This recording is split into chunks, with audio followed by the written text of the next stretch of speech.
Bonjour à tous, je vous propose une petite vidéo pour comprendre la différence quand je vous demande le chiffre de ou le nombre de.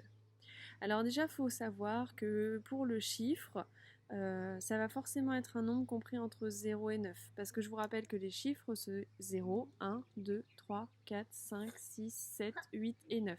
Donc quand on vous demande le chiffre des unités, ça va forcément être un nombre ou un chiffre, donc compris entre 0 et 9. Après, quand on vous demande le nombre de, donc pour ça, je vais réaliser un petit tableau et je vais filmer uniquement mes mains et mes explications parce qu'il vaut mieux regarder la feuille que ma tête. Alors, je vais faire un petit tableau. On a ici donc la classe des unités. Et ici, on va voir la classe des 1000.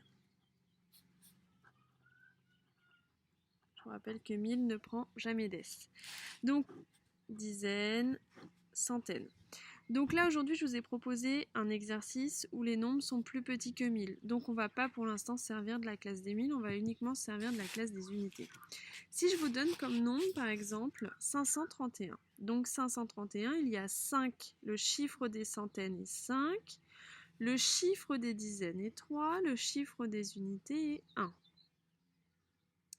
Maintenant, si je vous demande le nombre d'unités, on va dans la colonne des unités et on lit aussi tout ce qui se trouve à gauche. Donc le nombre des unités est 531. Maintenant, si je vous demande le nombre de dizaines, donc on va dans la colonne des dizaines et on lit aussi tout ce qui se trouve à gauche. Le nombre de dizaines est donc ici 53. Après, si je vous demande le nombre de centaines, on va dans la colonne des centaines, et comme il n'y a plus rien à gauche, le nombre des centaines est 5. Ici, le chiffre des centaines est 5 et le nombre des centaines est 5. Un chiffre est forcément compris entre 0 et 9, mais un nombre, en fait, 1 est un nombre aussi. Il faut bien avoir ça en tête. Alors, si je vous donne maintenant, une fois qu'on a compris ça, c'est pareil pour tout, même si on a un plus grand nombre. Par exemple, si je mets 1375. Le chiffre des centaines, on va uniquement dans la colonne. Un chiffre, donc on a une réponse forcément entre 0 et 9. Le chiffre des centaines, ici, est 3. Par contre, si je vous demande le nombre de centaines, on va dans la colonne des centaines, mais on lit également ce que nous trouvons à gauche.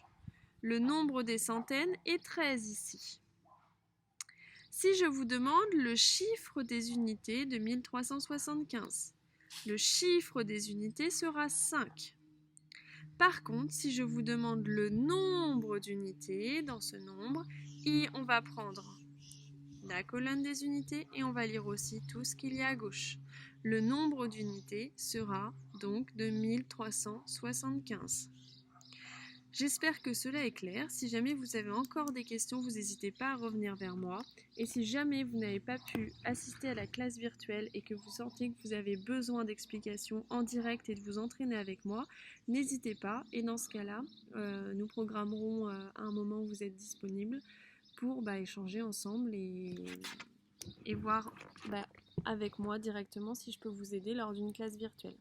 Bonne fin de journée à tous et à très bientôt. Au revoir.